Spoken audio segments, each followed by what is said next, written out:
The average person would describe gravity to be what keeps them planted on the surface of our Earth and not, drifting away.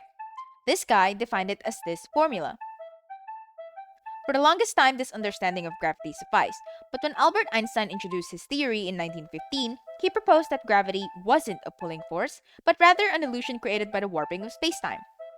Spacetime is a four-dimensional plane that consists of the three dimensions of space plus time. Einstein conceptualized that these two weren't separate entities, but rather that they are merged as a physical geometry in which everything exists on. Now you might ask, what does spacetime warping mean? An object rolls across in a straight line on a flat surface. As it rolls, it's also moving forward through time. What happens if that surface wasn't flat? The line doesn't exactly appear straight now, does it?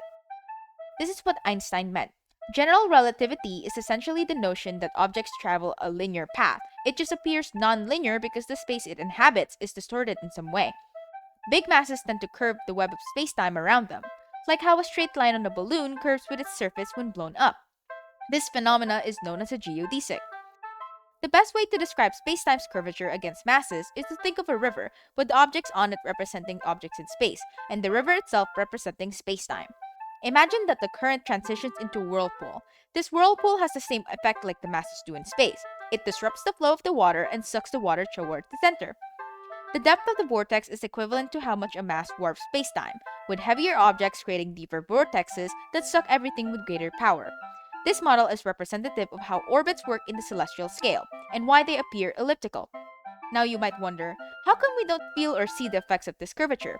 This is because spacetime is locally flat, like how scaled down, the surface of the Earth appears flat.